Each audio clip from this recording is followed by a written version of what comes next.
हाँ फ्रेंड्स, नमस्कार। आज लेके आए हुए सेम्पल साइंस का एसएसटी एमसीक्यू सीरीज नंबर 7। इसके पहले एसएसटी का हम सोशल साइंस का वीडियो सीरीज 1 से लेकर सीरीज 6 तक का 6 वीडियो बना चुके हैं। जो नहीं देखे हैं, डिस्क्रिप्शन बॉक्स में लिंक दिया गया, साथ ही साथ हो जाइएगा चैनल के प्लेलिस्ट में, वहाँ पे मिल जाएगा सोशल साइंस एसएसटी का एमसीक्यू सीरीज 1 से लेकर सीरीज 6 तक। ये सीरीज नंबर 7 है। तो पूरी वीडियो को आपको शुरू से लेकर लास्ट में देखना है फ्रेंड्स, ताकि आपको बढ़िया तरह से हर कुछ समझ में आ जाए बहुत आसान तरीके से। आइए हम स्टार्ट करते बिना कोई लेट किए हुए। और ये 30 क्वेश्चंस का सीरीज करवाते हैं। प्रत्येक आपका सीरीज में 30 क्वेश्चन होता है। और हम आने वाले एक सीरीज के बाद हम प्रीवियस ईयर पेपर करवाएंगे, जो कि पूछा गया आपको सीटेट का 60 क्वेश्चन पूछे जाते हैं सीटेट में। उसके प्रीवियस ईयर पेपर करवा भी देंगे, ताकि जब एग्जाम में आपको आएंगे तो वहाँ पे आपको बहुत तरह से आसानी हो सके, इसी तरीके से किसी को लिखने में आपको पूरी तरह से आसान हो सके। तो फिर हम स्टार्ट करते बिना कोई देर किए हुए।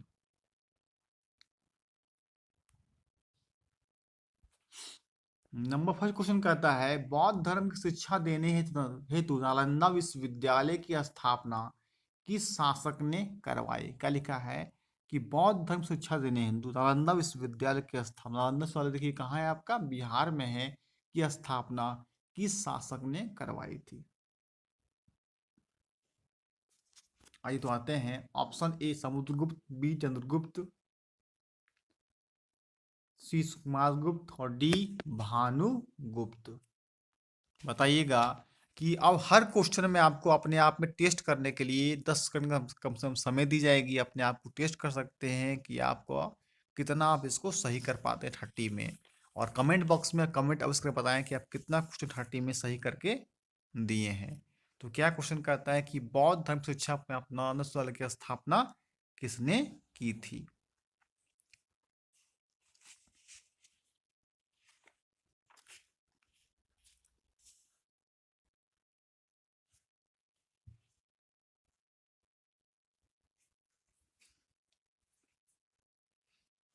आंसर कर लिए आप लोग। तो बौद्ध धर्म शिक्षा उत्कल नालंदा विश्वविद्यालय की स्थापना जो है ऑप्शन सी कुमार गुप्त के द्वारा नालंदा विश्वविद्यालय की स्थापना की गई थी। जितने भी क्वेश्चन होंगे सब महत्वपूर्ण क्वेश्चन हैं, एग्जाम के लिए इम्पोर्टेंट हो, कि आप बढ़िया से देख लें, ताकि आपको एग्जाम में जाए तो आपको बहुत आसान लगे वहाँ पे हर कुछ को करने का।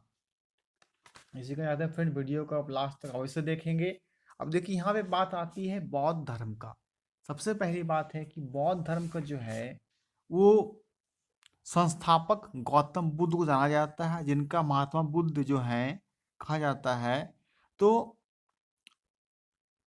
कि महात्मा बुद्ध जो है, इनका जन्म की बात किया जाए तो 563 ईस्वी पूर्व में जन्म हुआ था इनका, कपिलवस्तु के निकट लुम्बिनी ग्राम नेपाल में जन्म हुआ था। और गौतम बुद्ध के पिता का नाम सुदोधन था, और गौतम बुद्ध के बचपन का नाम सिद्धार्थ था। तो वही कह रहा है कि बौद्ध धर्म की शिक्षा है नालंदा विश्वविद्यालय की स्थापना किसने की थी? तो कुमार गुप्त के द्वारा नालंदा विश्वविद्यालय की स्थापना की गई थी। और चैनल में फर्स्ट टाइम सब्सक्राइब करके बेल आइकन को प्रेस अवश्य कर दें। आइए बढ़ते फ्रेंड्स क्वेश्चन नंबर 2 की ओर।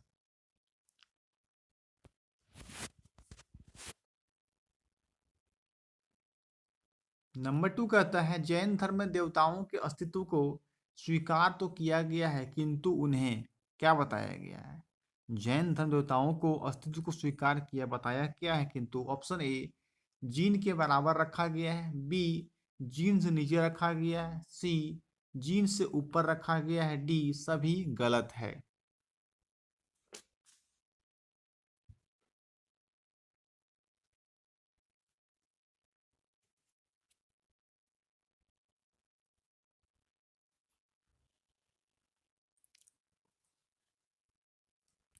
और ये बताते हैं जैन धर्म संहिताओं का अस्तित्व स्वीकार किया गया, किंतु उन्हें क्या है, जीन से नीचे रखा गया। कहाँ रखा गया है? तो जीन से नीचे रखा गया है। देवताओं को जो है जीन से नीचे रखा गया है। अब देखिए बात क्या था जैन धर्म का। तो जैन धर्म का संस्थापक जो है ऋषभ देव को कहा जाता है जैन धर्म का संस्थापक। और बात किया जाए तो जैन यानी कि जीन शब्द से निकला है जिसका अर्थ होता है विजेता। जैन जो है जीन शब्द से निकला है जिसका अर्थ क्या होता है विजेता। विजेता मतलब होता है जीत। और जैन धर्म में कुल 24 तीर्थंकर हुए थे। और 23वें तीर्थंकर जो थे पार्श्वनाथ ने जैन धर्म को व्यवस्थित रूप प्रदान किया था। इनका काल महावीर से 250 ईस्वी पूर्व माना जाता है। इनके अनुयायियों को निर्ग्रंथ कहा जाता था। और जैन अनुश्रुतियों के अनुसार पार्श्वनाथ को 100 वर्ष की आयु में सम्मित पर्वत पर निर्वाण की प्राप्ति हुई थी। और देखिए पार्श्वनाथ जो है उन्हीं के नाम पर रखा गया है। गिरिडीह में है जगह पारसनाथ, जो कि उसे सम्मित शिखर के नाम से भी जाना जाता है। और जैन धर्म के 24वें और अंतिम तीर्थंकर जाना जाता है महावीर स्वामी को। जैन धर्म के 3 रत्न हैं, सम्यक ज्ञान, सम्यक दर्शन, सम्यक आचरण। जैन धर्म में सलेखन तात्पर्य होता है उपवास, जो शरीर को त्याग देना। और जैन धर्म में वर्ण व्यवस्था की निंदा नहीं की गई है। जैन कहीं मिल जाती है फ्रेंड्स। क्वेश्चन नंबर आपका 2 से आइए बढ़ते हैं क्वेश्चन नंबर 3 की ओर।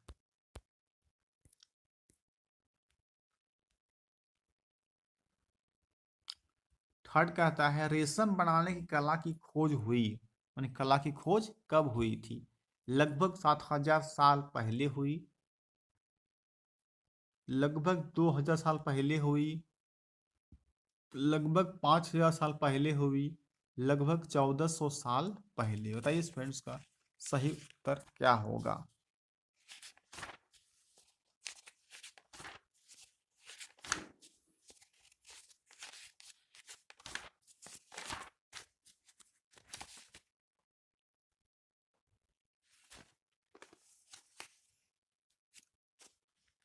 क्या बताएं।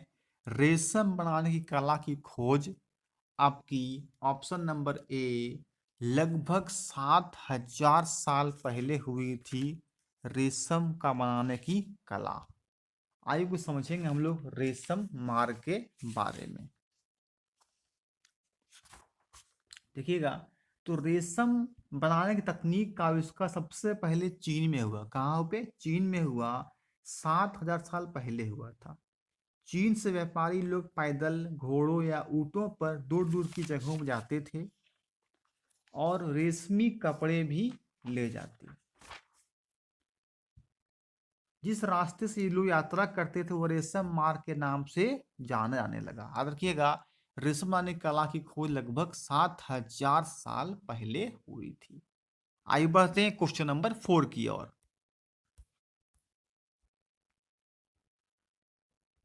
क्वेश्चन 4 कहता है एम्फोरा एक क्या था। बताना है आपको एम्फोरा, जो एम्फोरा वह एक क्या था।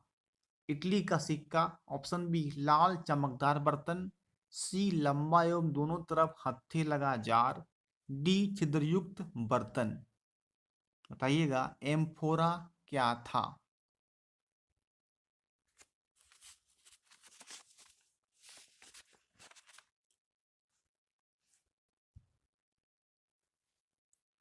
तो एम्फोरा एक लंबा एवं दोनों तरफ हत्थे लगा जार था, उसे एम्फोरा कहा जाता था। क्या कहते थे? तो उसे एम्फोरा कहा जाता था।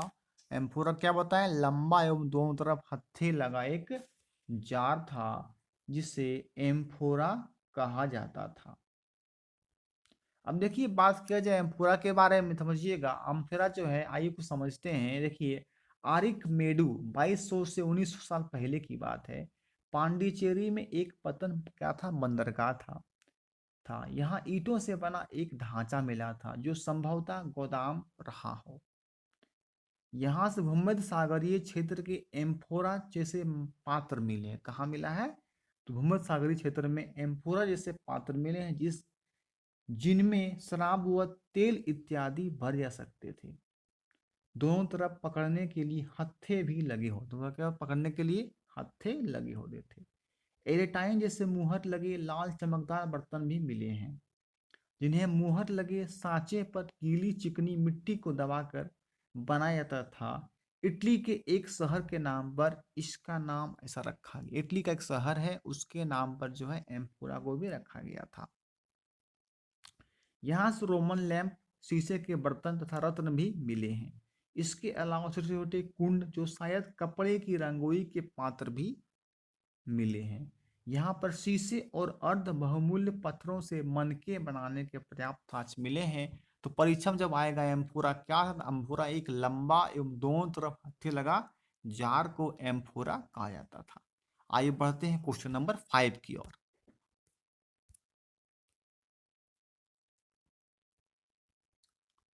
क्वेश्चन नंबर 5 पर दोस्तों, गढ़वाल वंश के शक्तिशाली शासक जयचंद्र व विदेशी आक्रमणकारी मोहम्मद गौरी के बीच 1194 ईस्वी में भयंकर युद्ध हुआ था। कब हुआ था? 1194 ईस्वी में दो लोगों के बीच खतरनाक युद्ध हुआ, जयचंद और मोहम्मद गौरी के बीच।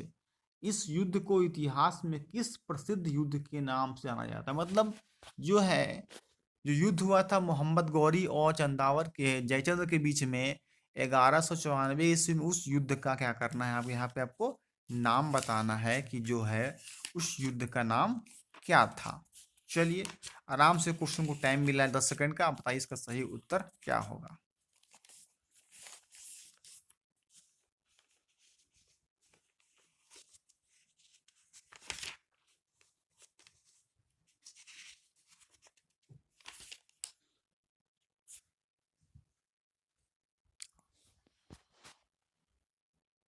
आज फाइनली उसका आंसर हो जाएगा आपका। देखिए 1194 ईस्वी में मोहम्मद गौरी और चंदावर के बीच हुआ था, युद्ध का नाम था चंदावर का युद्ध। क्या नाम था? चंदावर का युद्ध था, मोहम्मद गौरी और जयचंद्र के बीच 1194 ईस्वी में हुआ था। देखिए अगर बात किया जाए गढ़वाल वंश के बारे में, तो गढ़वाल वंश की स्थापना चंद्रदेव ने किया था। किसने किया? गढ़वाल वंश की स्थापना चंद्रदेव ने किया था। 1085 ईस्वी के लगभग कन्नौज में की गई थी। जगह का नाम क्या था? कन्नौज में 1085 ईस्वी में गढ़वाल वंश की स्थापना चंद्रदेव देव ने किया। चंद्रदेव ने किया था। अब बात करें जयचंद, 1170 से 1194 ईस्वी में इस वंश का अंतिम शक्तिशाली शासक था। जयचंद जो था अंतिम शक्तिशाली शासक था। उसका समकालीन दिल्ली था अजमेर का चौहान नरेश पृथ्वीराज तृतीय था। आख्यानों के अनुसार उसने जयचंद की पुत्री संयोजिता को भगाकर विवाह किया था। 1194 ईस्वी में चंदावर के युद्ध में जयचंद मोहम्मद गौरी द्वारा मारा गया। तो ये समझिएगा जयचंद का जो है युद्ध हुआ था मोहम्मद गौरी से और मारा गया 94 ईस्वी में। तो आखिर में यहाँ पे ये याद रखना बहुत जरूरी है कि 1194 ईस्वी में चंदावर का युद्ध हुआ था दो लोगों के बीच, मोहम्मद गौरी और जयचंद के बीच 1194 ईस्वी में हुआ था, जो मोहम्मद गौरी तो जयचंद मारा गया था। जानकारी प्राप्त तो रखना है आपको।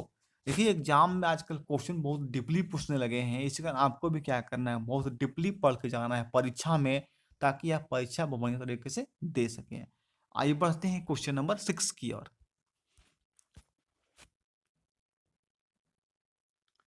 क्वेश्चन नंबर 6 कहता है,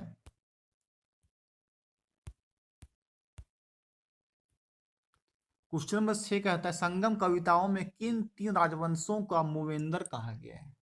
संगम राजवंशों में, संगम कविताओं में कौन से तीन राजवंशों को क्या कहा गया? मूवेंद्र कहा गया है। परीक्षा में क्वेश्चन कहीं से पूछ सकते हैं आपको हिस्ट्री से, इसका पूरी को डीपली पढ़िए।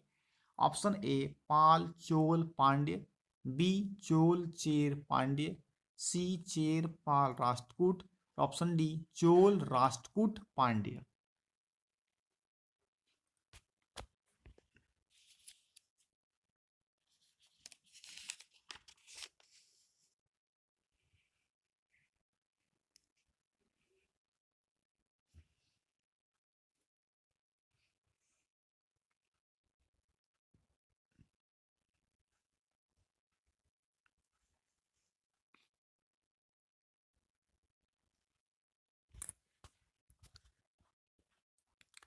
तो संगम कविताओं में तीन राजवंशों क्या कहा है? मूवेंद्र कहा है, वो है, और तीनों हैं चेर पाल राष्ट्रकूट। किसे कहा गया है?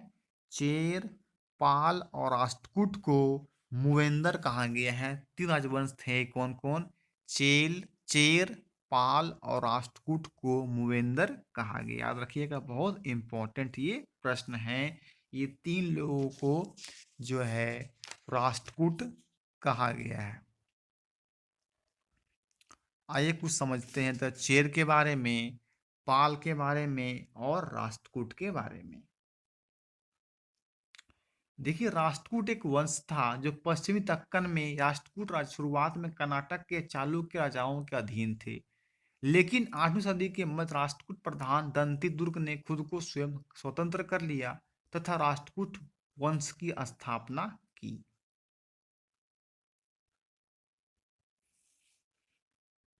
पल्लव में समझिएगा, कह सकते हैं पाल। अब देखिए क्या है, पल्लव वंश का वास्तविक संस्थापक जो है सिंह विष्णु था।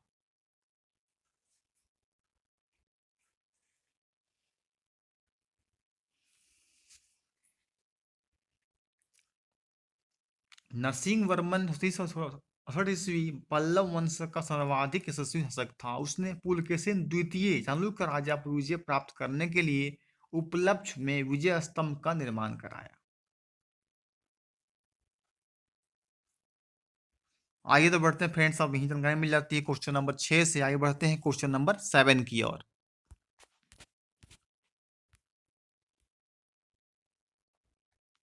7 कहता है, सुल्तानों के शासनकाल में प्रशासन की भाषा क्या थी? उस भाषा का नाम बताना है। सुल्तानों के शासन काल में उसकी भाषा, सुल्तान मतलब क्या चीज?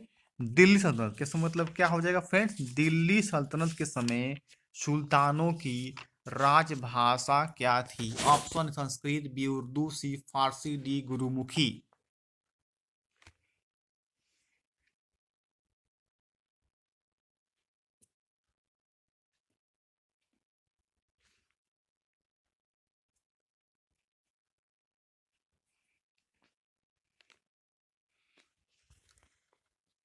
तो सुल्तानों के शासनकाल में प्रशासन की भाषा ऑप्शन सी फारसी थी। यहाँ की जो भाषा थी सुल्तान की, वो क्या थी? तो फारसी थी।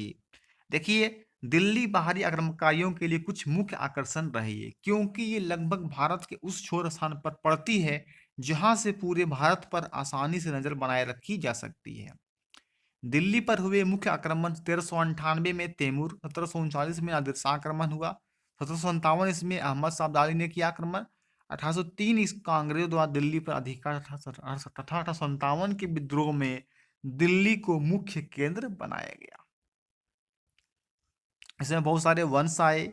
गुलाम गुलाम वंश आए। गुलाम वंश कब से प्रतापी था? देखिए, आपका कुतुबुद्दीन ऐबक, जिसे लाख बख्श भी कहा जाता है, आपका कुतुबुद्दीन ऐबक को 1206 से 1210 ईस्वी तक कुतुबुद्दीन ऐबक ने शासन किया था। यह मोहम्मद गौरी का गुलाम था, जिसने उसके मरने के बाद 1206 ईस्वी में गुलाम वंश की स्थापना की थी। इसकी राजधानी लाहौर थी और बाद में दिल्ली बनी। कुतुबुद्दीन ऐबक को लाख बख्श भी कहा जाता था, क्योंकि ये बहुत दान देता था। और यहाँ की क्या बताएं, प्रशासनिक भाषा क्या थी? तो यहाँ की प्रशासनिक भाषा आपकी फारसी थी। आइए बढ़ते हैं फ्रेंड्स नंबर 8 क्वेश्चन की ओर।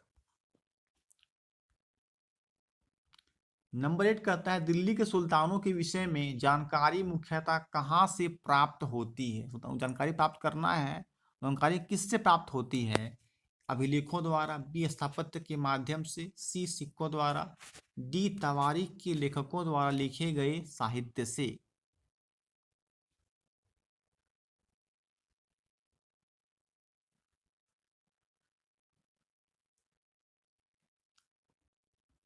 तो दिल्ली के सुल्तानों के विषय में जानकारी मुख्यतः ऑप्शन नंबर डी तवारीख के लेखकों द्वारा लिखे गए साहित्य से मिलती थी। कहाँ जी? तवारीख के लेखकों द्वारा लिखे गए साहित्य से दिल्ली के सुल्तानों के विषय में जानकारी मिलती थी। तो आइए समझते फ्रेंड्स अब तवारीख के बारे में, जो लेखक के द्वारा कैसे साहित्य से मिलती थी सुल्तानों की जानकारी के बारे में। आइए, तवारीख के लेखक।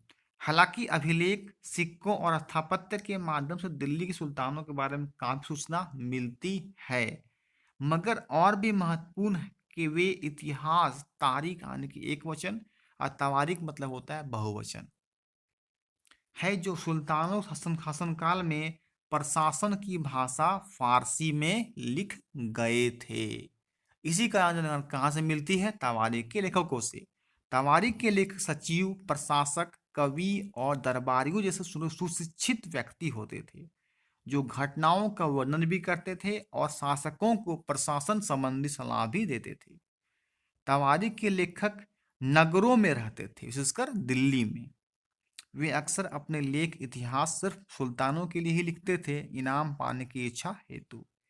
इस शासकों को जन्मसिद्ध अधिकार तथा लिंग भेद पर आधारित आदर्श समाज व्यवस्था बनाए रखने की सलाह देते थे।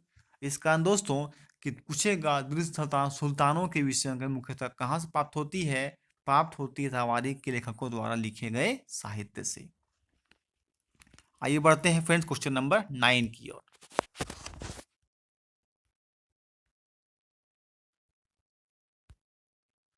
नाइन्थ का आता है, निम्नलिखित में से कौन सा प्रसिद्ध पर्यावरण अनुकूलन ऑटोमोबाइल ईंधन है?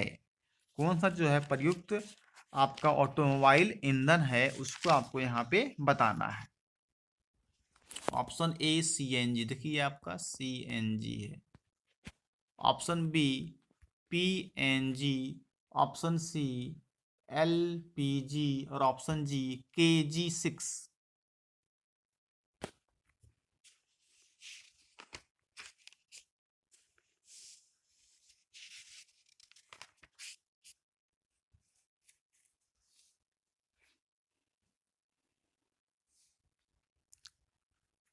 तो कहता है कि प्रसिद्ध पर्यावरण अनुकूल ऑटोमोबाइल ईंधन जो है आपका सीएनजी। देखिए ये सीएनजी जो लिखा हुआ है इसका मतलब होता है कंप्रेस्ड नेचुरल गैस।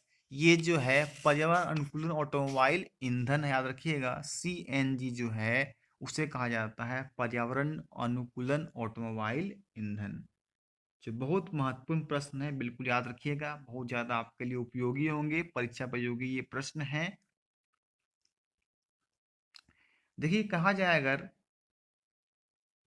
दो तरीके से, एक होता है नवीकरण संसाधन। संसाधन जो होते हैं जिनका पुनः प्रयोग किया जा सकता है, ये संसाधन असीमित मात्रा में उपलब्ध होते हैं, ये पर्यावरण के अनुकूल होते हैं, जैसे सौर व पवन ऊर्जा। एक होता है अनवीकरणीय संसाधन। ऐसे संसाधन होते हैं जिनके भंडार सीमित होते हैं, इनके निर्माण में लंबा समय लगता है, ये पर्यावरण के अनुकूल नहीं होते, जैसे कोयला, पेट्रोलियम व प्राकृतिक गैस। तो ही बोला है कि पर्यावरण अनुकूल के ऑटोमोबाइल ईंधन कौन सा है, तो सीएनजी है, मीन्स कंप्रेस्ड नेचुरल गैस। आइए फ्रेंड्स बढ़ते हैं नंबर 10th क्वेश्चन की ओर। नंबर 10th की ओर बढ़ता है, जयमंडल के विषय में सबसे उपयुक्त कथन कौन सा है? किसके? जयमंडल के विषय में। भूमि, जल, वायु, पौधे और पशु, पर्यावरण के विभिन्न परिवेश, ऑप्शन सी मनुष्य का तात्कालिक परिवेश, ऑप्शन डी पौधे और पशु जगत। पाइएगा जय मंडल में होता है बायोस्फीयर के विषय में सबसे उपयुक्त स्टेटमेंट कौन सा है?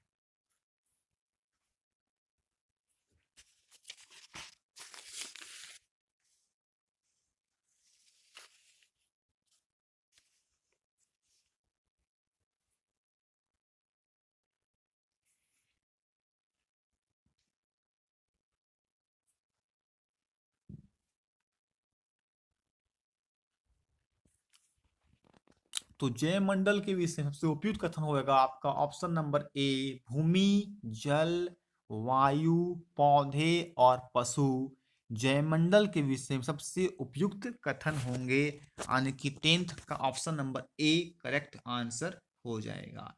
याद रखिएगा, बहुत महत्वपूर्ण प्रश्न है आपके। अब देखिए बात किया जाए कि विभिन्न प्रकार जलवायु के बारे में, तो मौसम वायुमंडल में दिन प्रतिदिन होने वाले परिवर्तन होते हैं। इसमें तापमान, वर्षा तथा सूर्य का विकिरण इत्यादि शामिल होता है। भारत की जलवायु पर उसकी उष्ण एवं समशीतोष्ण अक्षांशों में स्थिति, विस्तार, हिमालय तथा अन्य पर्वतों की दिशा और धरातल की बनावट का बहुत प्रभाव पड़ता है। भारत की जलवायु में मौसमी हवाओं का प्रभाव भी बहुत है, इसलिए यहाँ की जलवायु को मौसमी या मानसूनी जलवायु कहते हैं। मौसम या ऋतुओं के अनुसार मानसून हवाओं की दिशा बदलती रहती है। वर्षा ऋतु में मौसमी हवाएं दक्षिण पश्चिम दिशा से अरब सागर और बंगाल की खाड़ी से स्थल की ओर चलती है।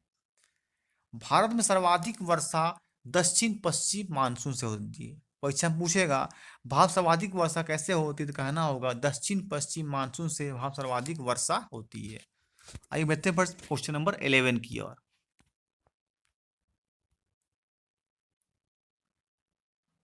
11 कहता है ऐसे खनिज जो अधिक गहराई में स्थित हैं उनके निक्षेपों के लिए किस विधि का प्रयोग किया जाता है। वैसे खनिज जो होते हैं अधिक डिपली गहराई में स्थित होता है, उसे किस विधि का प्रयोग किया जाता है। ऑप्शन ए गहन प्रगलन, बी कृपकी खनन, सी विवर्त खनन और ऑप्शन डी खनन।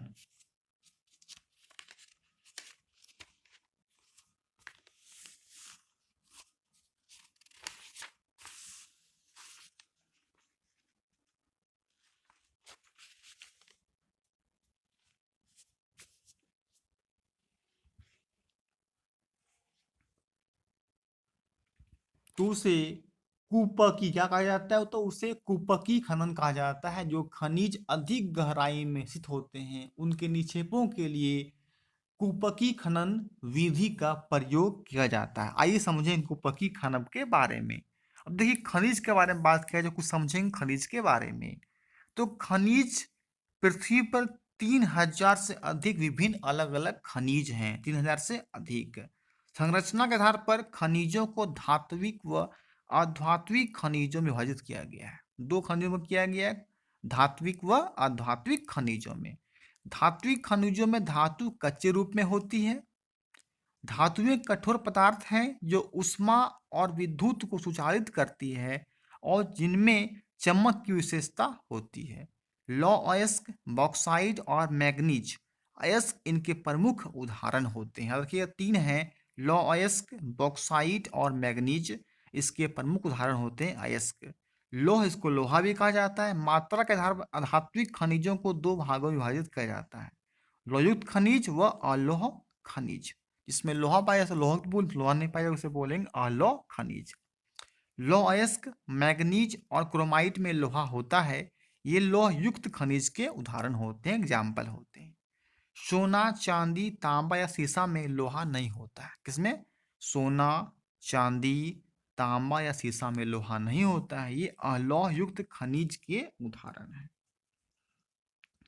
अब देखिए ऐसे खनिज जो कम गहराई में स्थित होते हैं, पृष्ठीय स्तर को हटाकर निकाले जाते हैं, उसे विवृत खनन कहते हैं। देखिए ऑप्शन में था ना सी विवृत में, उसमें कम गहराई होते हैं। और ऐसे खनिज जो अधिक गहराई में स्थित होते हैं, इनके निक्षेपों के लिए कुपकी खनन किया जाता है और कुपक गहन भेदन को कहते हैं। पेट्रोलियम व प्राकृतिक गैसों का निक्षेपण इसी प्रक्रिया द्वारा होता है, क्योंकि ये अधिक गहराई पर होते हैं।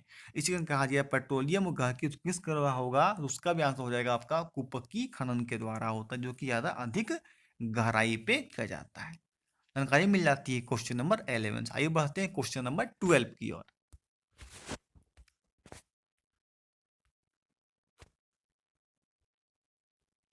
12 कहता है खनिजों के वितरण के संबंध में कौन सा कथन असत्य मीन्स गलत है। खनिज विभिन्न प्रकार के शैलों में पाए जाते हैं। धात्विक खनिज केवल आग्नेय सेल समूह में पाए जाते हैं। सी अधात्विक खनिज अवसादी सेल समूह में पाए जाते हैं। ऑप्शन डी डीजल एक अवसादी सेल है।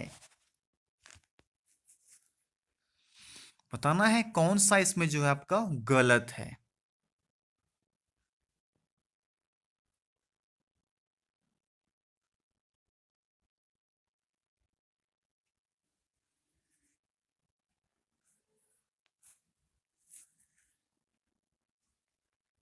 तो गलत हो जाएंगे आपका ऑप्शन नंबर बी, धात्विक खनिज केवल आग्नेय सेल समूह में पाए जाते हैं। ये बिल्कुल गलत है। धात्विक जरूरी नहीं आग्नेय में पाए, धात्विक खनिज जो है आपका आग्नेय, अवसादी और कायांतरित तीनों में पाए जाते हैं। देखिए खनिजों का वितरण कैसे करेंगे।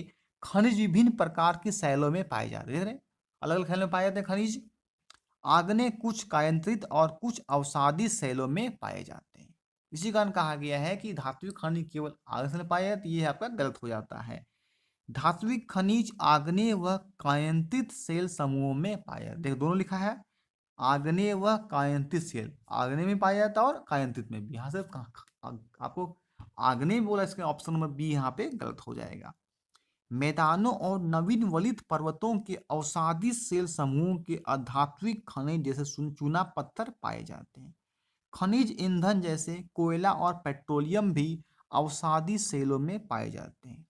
विभिन्न महाद्वीपों में खनिजों का वितरण इस प्रकार, जैसे एशिया की बात किया जाए, एशिया महाद्वीप में चीन व भारत के पास विशाल लौह अयस्क निक्षेप होता है। इस महाद्वीप में आधे से अधिक टीन का उत्पादन होता है। चीन, मलेशिया और इंडोनेशिया अग्रणीय है इस काम को करने में। कौन कौन? चीन, मलेशिया और इंडोनेशिया। एशिया में मैग्नीज, बॉक्साइट, निकेल, जस्ता और तांबा भी अधिक मात्रा में निक्षेपित होता है इसमें। ठीक है, याद रखिएगा। सब क्वेश्चन नंबर 12 जानकारी इतना मिल जाती है। आइए बढ़ते हैं फिर क्वेश्चन नंबर 13 की ओर। 13 कहता है स्थानांतरित कृषि को विश्व स्तर पर विभिन्न नामों से संबोधन किया जाता है, अतः निम्न में से सही सम्मिलित है। कौन सा आपको सम्मिलित जो है वो सही है? Milpa Brazil, roca Mexico, jhuming Myanmar, D ladang Malaysia. बताइएगा इसमें सही उत्तर आपका कौन सा हो जाएगा?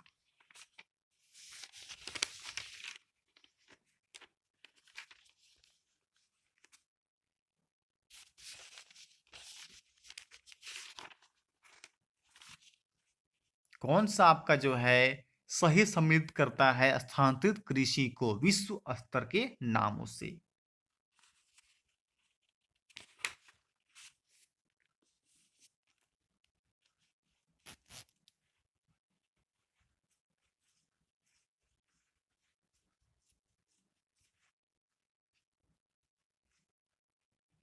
सही उत्तर हो जाएगा option number D, ladang Malaysia.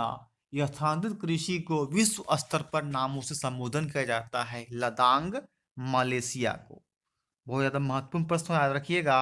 और तीनों के है आपका गलत है, तो यह लदांग जो है वो आपका मलेशिया में है, वो सही इसको रखता है।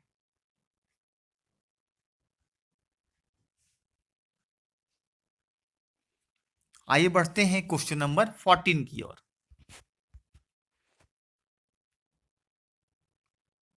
14 कहता है आपका निम्नलिखित में से किसको कर्तन एवं दहन कृषि के रूप में जाना जाता है? क्या है? दहन एवं कृषि। दहन एवं कर्तन एवं दहन कृषि के रूप में जाना जाता है।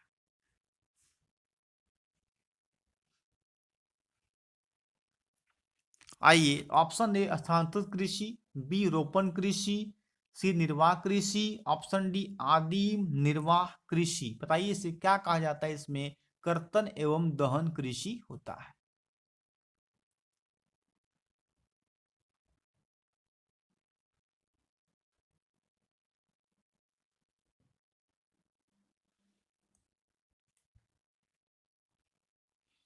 तो उसे कर्तन एवं दहन कृषि को स्थानांतरित कृषि कहा जाता है। मीन्स 14 का आपका ए करेक्ट आंसर हो जाएगा। देखिए, स्थानांतरित कृषि को कर्तन एवं दहन कृषि के रूप में जाना जाता है। स्थानांतरित कृषि विश्व के विभिन्न भागों में विभिन्न नामों से जानी जाती है। जैसे क्या? झुमिंग उत्तर पूर्वी भारत में जानते हैं, मिल्पा जानते हैं मैक्सिको में, रोक्का जानते हैं ब्राजील में, और लदांग जानते हैं कहाँ पे? मलेशिया में। तो विभिन्न विभिन्न नामों से जाना जाता है कर्तन एवं दहन कृषि का। रखिएगा, जब भी पूछेगा कर्तन दहन कृषि के रूप में जाना है, तो उससे कहना होगा आपको स्थानांतरित कृषि को कर्तन एवं दहन कृषि के रूप में जाना जाता है। आइए बढ़ते हैं क्वेश्चन नंबर 15 की ओर।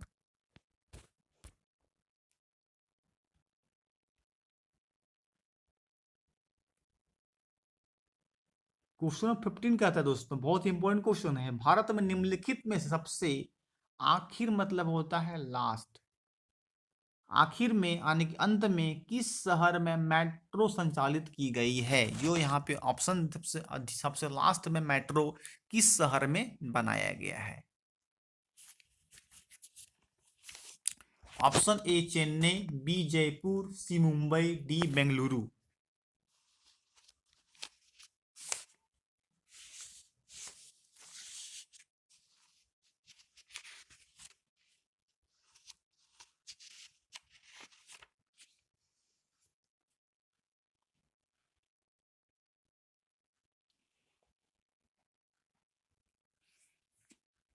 सबसे आखिर में आपका चेन्नई में जो है वो मेट्रो बनाया गया, मीन्स 15 का आपका ऑप्शन नंबर ए हो जाएगा सही उत्तर। सबसे आखिर अंत में जो है मेट्रो संचालित करने वाला कौन शहर है, तो आपका चेन्नई है। और चेन्नई जो है आपका तमिलनाडु में स्थित है, तमिलनाडु की राजधानी आपका चेन्नई है।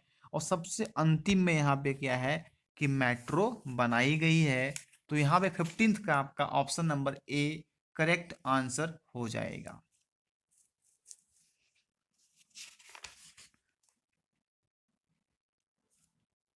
आइए फिर बढ़ते हैं क्वेश्चन नंबर आपका 16 की ओर। सबसे फर्स्ट में अगर कहा जाए मेट्रो किस शहर में लगा, सबसे फर्स्ट मेट्रो आपको कोलकाता शहर में सबसे पहला फर्स्ट मेट्रो लगा था। सबसे अंतिम की बात करें तो चेन्नई में हुआ था। आइए बढ़ते हैं क्वेश्चन नंबर 16 की ओर।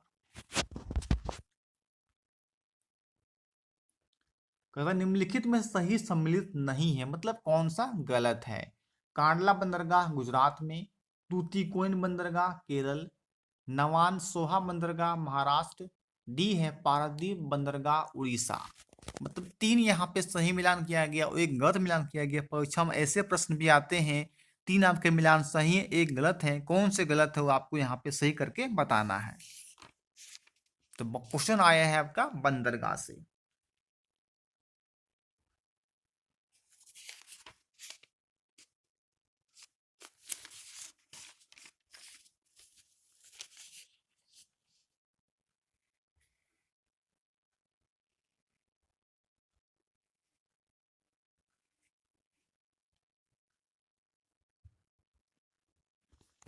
तो ऑप्शन नंबर बी तूतीकोइन बंदरगाह केरल, ये आपका गलत है।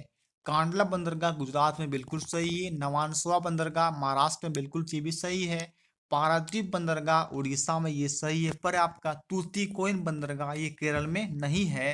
तो यहाँ पे 16 का ऑप्शन नंबर बी यहाँ पे करेक्ट आंसर हो जाएगा।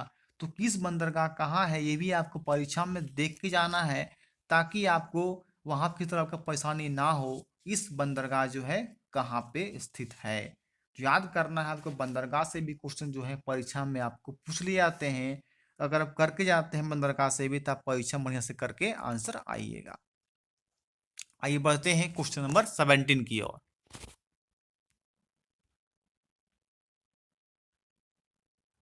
कहा था निम्न में से किस राज्य की विधानसभा द्विसदनीय, द्विसदनीय मतलब जहां पे सदन इसका दो हो, मतलब कि विधानसभा का सदन क्या हो, विधान परिषद भी हो, उसे ही कहा जाता है क्या चीज, द्विसदनीय कहा जाता है। ये आपको याद रखने वाला बहुत जरूरी एक प्रश्न है, आपके सामने बन जाता है। तो कहा गया है किस राज्य में जो है वो द्विसदनीय है, वो आपको यहाँ पे उत्तर बताना है। Option A Punjab, B Maharashtra, C Madhya Pradesh, D Rajasthan.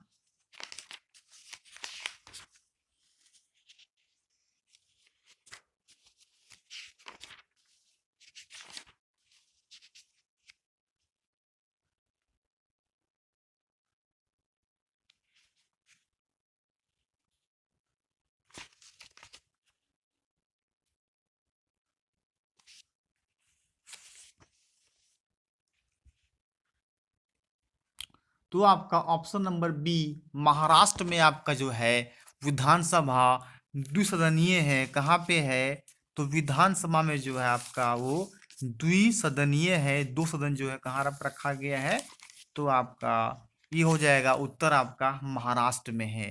अब द्विसदनीय मतलब समझ लीजिए क्या कहते हैं, जहाँ पे विधानसभा के साथ साथ विधान परिषद भी हो, उसे कहा जाता है द्विसदनीय। इसी कारण वो आपका महाराष्ट्र राज्य में है। आइए बढ़ते हैं फ्रेंड्स क्वेश्चन नंबर 18 की ओर।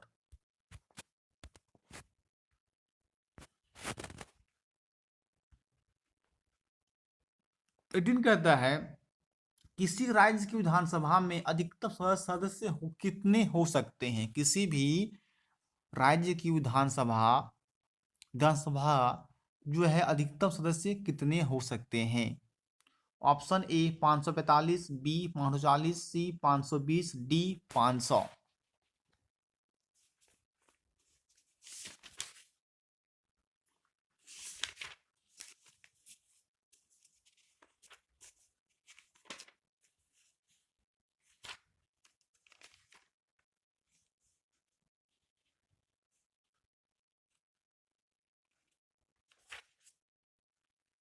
हाँ, तो किसी भी राज्य की विधानसभा अधिकतम सदस्य मेंबर जो है आपका, वो 500 आपका हो सकता है। किसी भी विधानसभा में कितने हो सकते हैं सदस्य आपके? वो 500 हो सकते हैं। आप रखिएगा, बहुत इंपॉर्टेंट क्वेश्चन बन सकता है आपका ये। किसी भी सदस्य में कितने होंगे? तो 500 होंगे। तो यहाँ पे आपका 18th का option number D correct answer हो जाएगा। अब देखिए, जो होता है विधायक, जो होता है आपका, उसको कहते हैं एमएलए। विधानसभा में जो बनते हैं लोग, विधायक लोग, उसे कहा जाता है एमएलए। तो एमएलए का फुल फॉर्म होगा आपका मेंबर ऑफ लेजिस्लेटिव असेंबली। अधिकतर राज्यों की इस्तीफा एक सदनीय है, जबकि देखिए, याद रखिएगा, उत्तर प्रदेश, बिहार, महाराष्ट्र, आंध्र प्रदेश व तेलंगाना, इसकी सदनीय जो है आपका द्विसदनीय है। यहाँ पे क्या क्या है, जहाँ पे बात किया जाए द्विसदनीय जिस किसी राज्य में, वहाँ पे विधानसभा का साथ क्या होता है? विधान परिषद भी होता है। सभी राज्यों में तो होते हैं विधानसभा, लेकिन जो जहाँ पे विधानसभा का साथ विधान परिषद भी होते हैं, उसे ही कहा जाता है द्विसदनीय कहा जाता है। संविधान के अनुसार किसी भी राज्य की विधानसभा में अधिकतम 500 व न्यूनतम 60 सदस्य हो सकते हैं। जिन राज्यों में विधान परिषद भी हैं, ऐसे राज्यों में अधिकतम सदस्य उस राज्य की विधानसभा के 1/3 से अधिक नहीं व न्यूनतम 4 सदस्य हो सकते हैं। याद रखिएगा, बहुत महत्वपूर्ण प्रश्न है। किसी भी राज्य की विधानसभा की अधिकतम सदस्य संख्या 500 हो सकती है। आइए बढ़ते हैं फ्रेंड्स क्वेश्चन नंबर 19 यानी 19 की ओर।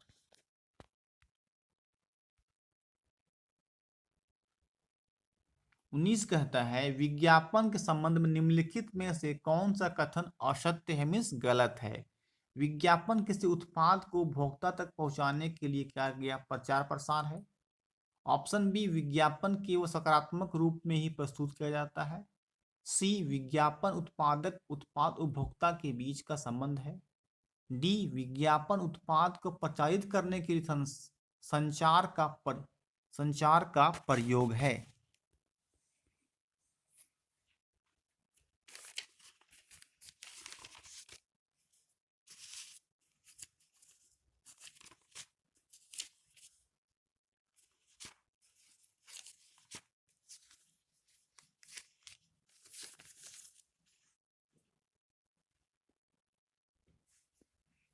तो इसका हो जाएगा ऑप्शन नंबर बी, विज्ञापन केवल सकारात्मक रूप में प्रस्तुत किया जाता है। ये गलत है, कभी कभी नकारात्मक रूप में भी प्रयोग कर लिया जाता है। देखिए, विज्ञापन के आप समझें, देखिए विज्ञापन का अर्थ क्या होता है।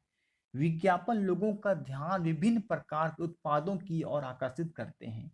विज्ञापन का संबंध उत्पाद उपभोक्ता के मध्य बीच में है।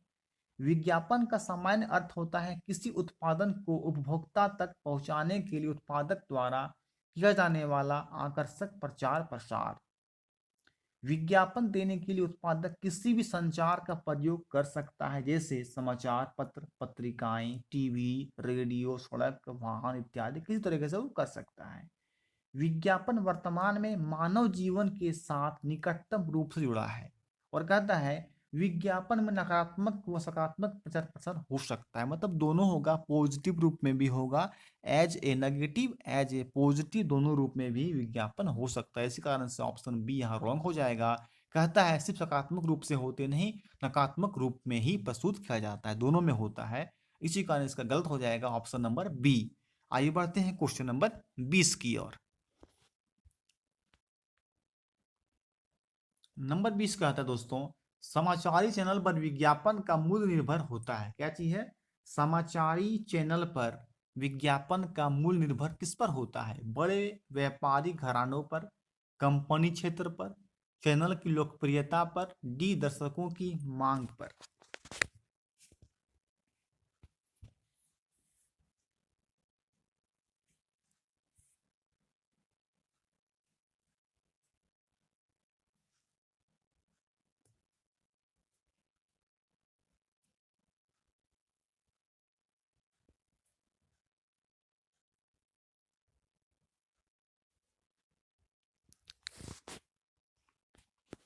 सही उत्तर हो जाएगा ऑप्शन नंबर सी, चैनल की समाचारी चैनल पर विज्ञापन का मूल्य निर्भर होता है चैनल की लोकप्रियता पर, चैनल की लोकप्रियता पर होता है। और ये एक बहुत ही महत्वपूर्ण प्रश्न है।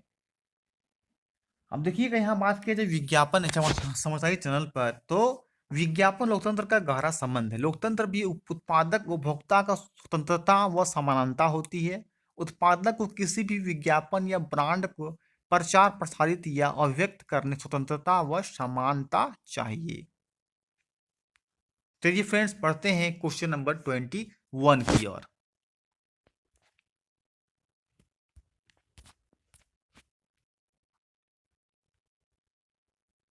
क्वेश्चन 21 कहता है, बहुत महत्वपूर्ण प्रश्न है, विश्व में सबसे प्राचीन संविधान किस देश का है? सबसे पुराना जो है संविधान, सबसे पुराना कॉन्स्टिट्यूशन जो है ना वर्ल्ड का, किस देश का है? Option A Britain, B France, C रूस, डी अमेरिका।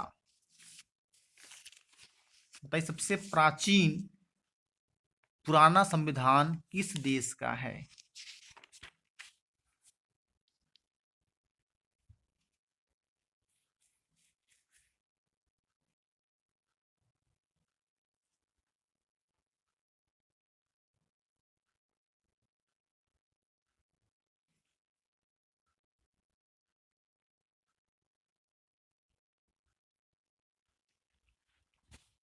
आइए दोस्तों देखिए, विश्व का सबसे प्राचीन संविधान की बात किया जाए तो आपका ब्रिटेन आने की इंग्लैंड का है। आइए समझते हैं कुछ इसके बारे में, इतिहास समझ। देखिए, विश्व का सबसे पहला लिखित संविधान अमेरिका का संविधान, उसका सबसे पहला लिखित संविधान जो 1789 में लागू हुआ।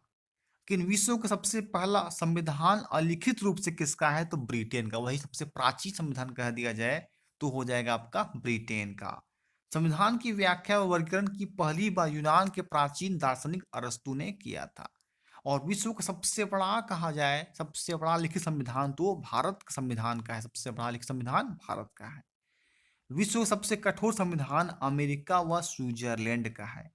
और विश्व का सबसे लचीला संविधान ब्रिटेन का। सबसे लचीला, सबसे कठोर संविधान जो है लचीला, वो ब्रिटेन का है। भारत संविधान लचीला भी है, कठोर दोनों रूप में है। तो सिर्फ लचीला किसका है? तो ब्रिटेन संविधान का लचीला है। और दोनों है तो भारत का संविधान दोनों है, लचीला भी है और कठोर दोनों भी। अलग अलग तरह से नियम अपनाया जाता है। जानकारी मिल जाती है फ्रेंड्स। क्वेश्चन नंबर आपको 21। आइए बढ़ते हैं क्वेश्चन नंबर 22 की ओर। 22 कहता है, भारत का संविधान का रूप है, किस तरह से भारत संविधान है? राज्यों का संघ है, संघात्मक शासन है, सी अर्ध संघात्मक है, डी एकात्मक शासन है।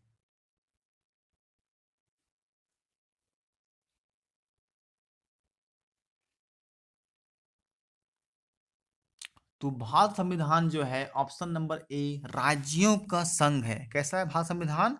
तो भारत का संविधान एक राज्यों का संघ है। याद रखिएगा, बहुत ही महत्वपूर्ण प्रश्न क्वेश्चन पूछ सकता है कि भारत संविधान कैसा है। तो भारत संविधान को कहना होगा ये राज्यों का संघ है। देखिएगा, भारत में बात किया जाए भारतीय संविधान के बारे में, संविधान सभा के सदस्यों ने औपनिवेशिक राज्य का संघर्ष और भारतीय नागरिकों के साथ था भविष्य के आधार पर रूप में संविधान का निर्माण किया। संविधान सभा के सदस्यों ने देश विविधता में एकता के स्वरूप देखने हुए संविधान की रूपरेखा तैयार की। देश की एकता को बनाए रखने के लिए देश की विविधता को एक संविधान के द्वारा एक नवीन यानी कि नया स्वरूप दिया गया था। संविधान की बात किया जाए, प्रथम इसके अस्थायी अध्यक्ष डॉक्टर सच्चिदानंद सिन्हा थे। और संविधान की बात किया जाए, अस्थायी अध्यक्ष डॉक्टर राजेंद्र प्रसाद थे। और संविधान सभा की बात किया सलाहकार कौन थे? तो बी.एन. राव इसके सलाहकार थे। और संविधान सभा का बात किया प्रारूप समिति के अध्यक्ष डॉक्टर भीमराव अम्बेडकर को संविधान का प्रारूप समिति के अध्यक्ष यानी कि पिता भी कहा जाता है। आइए बढ़ते हैं फिर क्वेश्चन नंबर 23 की ओर।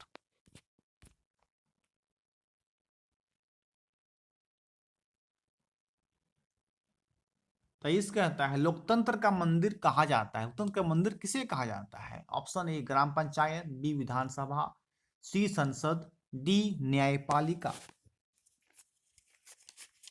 कहिएगा, लोकतंत्र का मंदिर कहा जाता है।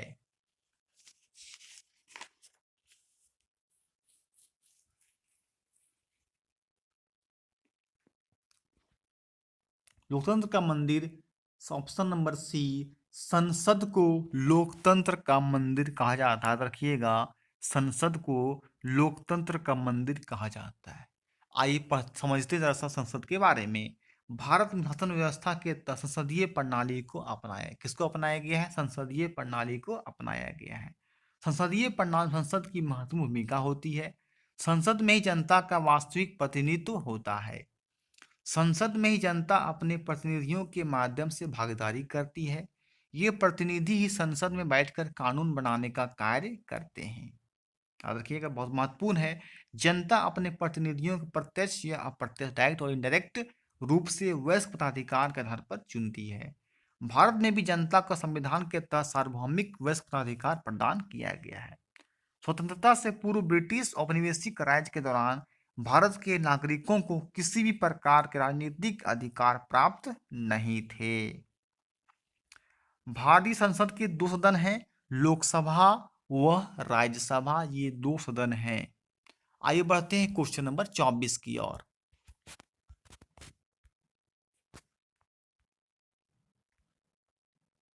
में 24 कहता है, भारत में न्यायपालिका के संबंध में कौन सा कथन असत्य है, मिस गलत है?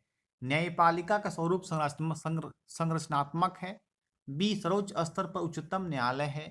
सी, एक स्वतंत्र सर्वोच्च न्यायपालिका है। डी, न्यायपालिका की पहुंच अंतिम व्यक्ति तक है।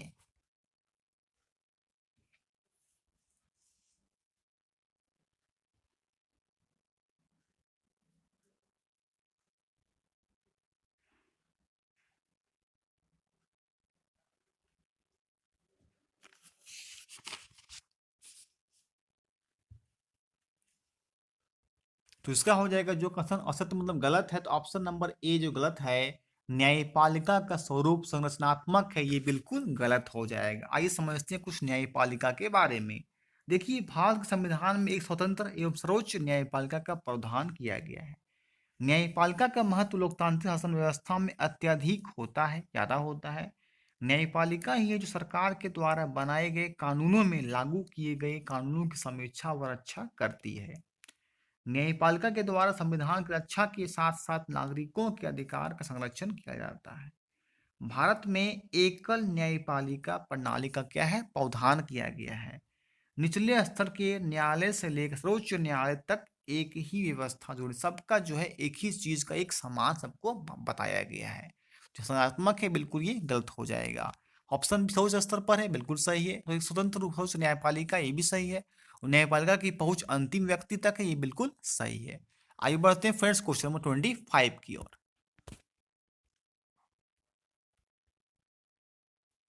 क्वेश्चन 25 कहता है, उच्च प्राथमिक स्तर पर भूगोल के शिक्षण के लिए निम्नलिखित में से कौन सी विधि सबसे अधिक उपयोगी है? किसमें? भूगोल के शिक्षण के लिए। कहानी सुनाना, बी, वाद विवाद, सी, परिचर्चा, डी, क्षेत्र भ्रमण।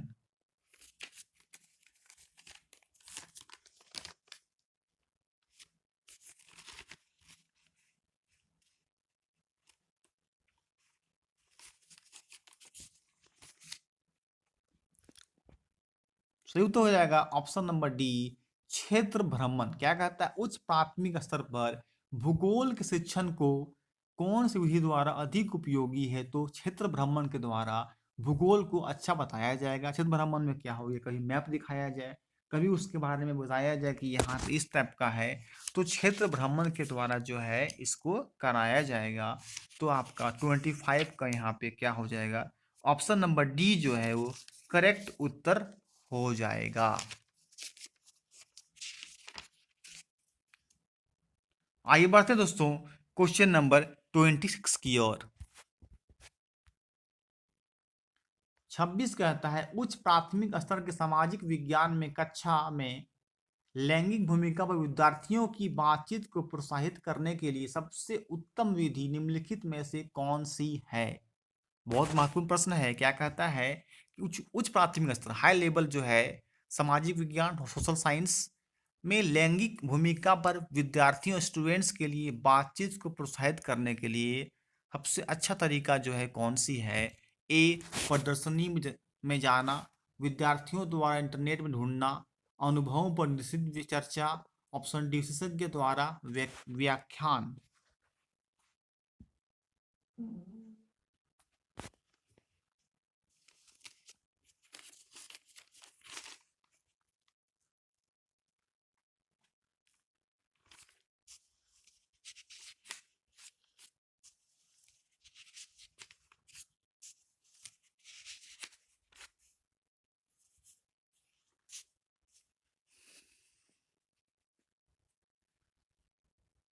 सही उत्तर हो जाएगा ऑप्शन नंबर सी, अनुभवों पर निर्देशित चर्चा। क्या किया जाए, अनुभव क्या, लोगों को कितना एक्सपीरियंस है उसके बारे में लोगों को बताने का यहाँ पे काम किया जाए। इसी कारण से क्या हो जाएगा यहाँ पे, ऑप्शन नंबर सी जो है सही उत्तर हो जाएगा, अनुभवों पर निर्देशित चर्चा किया जाए, ताकि लोगों को विकास तरीके से आगे बढ़ने सक्षम हो सकेंगे और वो लोगों को फायदा हो सकेगा किसी भी काम को करने के लिए। तो यहाँ पे क्या हो जाएगा, अनुभवों पर विस्तृत चर्चा किया जाए। अब देखिए वाद विवाद मतलब होता क्या है, किसी चीज को बात करने के लिए, सूक्ष्म के लिए, है ना।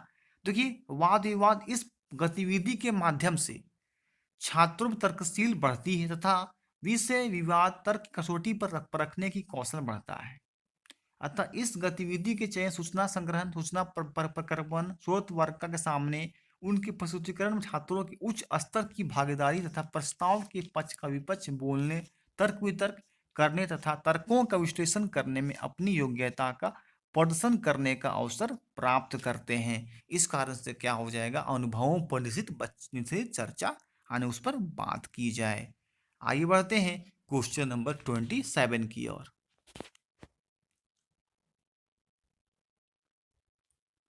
27 कहता है, अवलोकनीय तथ्यों से निष्कर्ष निकालने की प्रक्रिया क्या कही जाती है। क्या है, अवलोकनीय, अवलोकनीय तथ्यों से क्या कंक्लूजन निकालने की प्रक्रिया प्रोसेस होती है। ए विश्लेषण, बी प्रतिपादन, सी निगमन, डी मस्तिष्क आल्डन।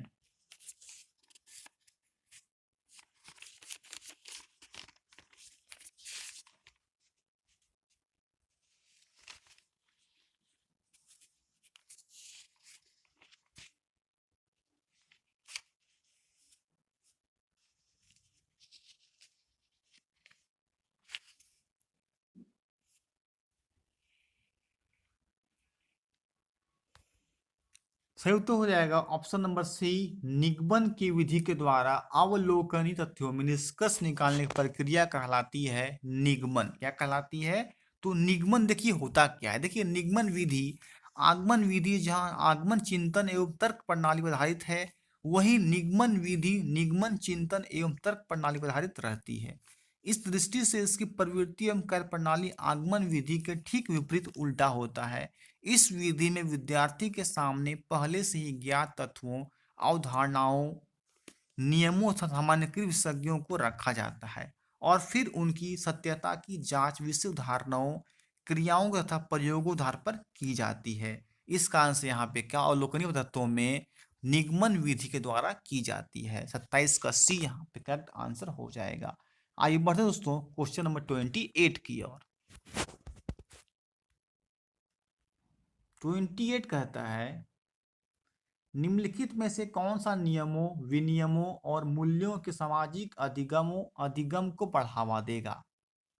ए परियोजना कार्य, बी समूह चर्चा, सी किताब पढ़ना, डी निबंध लिखना।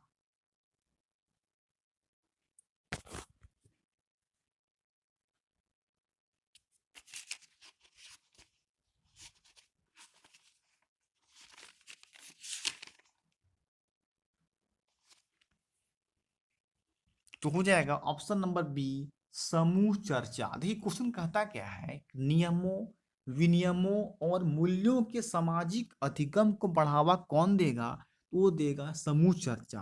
आपस में लोगों के ग्रुप में क्या किया जाए, बात किया जाए, चर्चा किया जाए, किसी के बारे में बताया जाए, विशेष तरीके से किसी चीज को योजना बनाया जाए, तो उसे बोलेंगे समूह चर्चा कहेंगे। वही है नियमों, विनियमों और मूल्यों को समूह चर्चा के द्वारा बताया जाएगा। तो यहाँ पे इसी कारण क्या हो जाएगा आपका ऑप्शन नंबर जो है बी करेक्ट आंसर हो जाएगा। देखिए होता क्या है समूह चर्चा, परिचर्चा विधि सामाजिक विज्ञान शिक्षा की वह विधि है जिसमें शिक्षक और विद्यार्थी मिलजुल कर सामाजिक विज्ञान के पाठ्यक्रम से संबंधित किसी प्रकरण, प्रश्न या समस्या के ऊपर स्वतंत्रता पूर्वक सामूहिक वातावरण में अपने विवेकपूर्ण विचारों को आदान प्रदान करते हैं तथा इस प्रकार समस्या समाधान के लिए आम सहमति द्वारा किसी निर्णय पर पहुंचने की कोशिश करते हैं। प्रकरण विशेष से संबंधित अपनी शंकाओं का समाधान करते हैं और सामूहिक विचार मंथन के द्वारा विषय से संबंधित आवश्यक ज्ञान एवं कुशलताओं आदि का क्या करते हैं, अर्जन करते हैं, इसके बारे में प्राप्त करते हैं। आइए बढ़ते हैं फ्रेंड क्वेश्चन नंबर 29 की ओर। 29 कहता है सामाजिक अध्ययन की पाठ्य योजना में उद्देश्य कथन के पश्चात होता है। मतलब सामाजिक अध्ययन की पाठ्य योजना के बाद क्या होता है? गृह कार्य, बी पुनरावृत्ति, सी प्रस्तुतिकरण, डी गृह कार्य प्रस्तुतिकरण। तो क्या कहता है, सामाजिक अध्ययन की पाठ्य योजना के उद्देश्य कथन जो होता है उसके पश्चात क्या होता है, क्या बताया जाता है? उसके बाद ऑप्शन नंबर सी प्रस्तुतिकरण किया जाता है, मतलब रिप्रेजेंटेशन को दिखाया जाता है। इस कारण से क्या हो जाएगा यहाँ पे 29 का आपका जो है option number C correct answer हो जाएगा। क्या चीज उसके बाद प्रस्तुतिकरण की जाती है, ये बताने के बाद क्या होती है, तो प्रस्तुतिकरण की जाती है।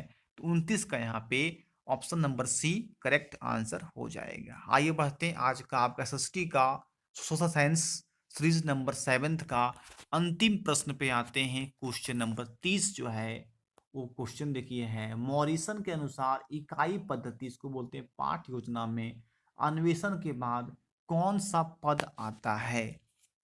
देखिए एक व्यक्ति का नाम आया, देखिए मॉरिसन। तो मॉरिसन जो है उसके बाद कौन सा आता है इसके अनुसार? आत्मीकरण, बी संगठन, सी प्रस्तुतिकरण, डी अभिव्यक्तिकरण।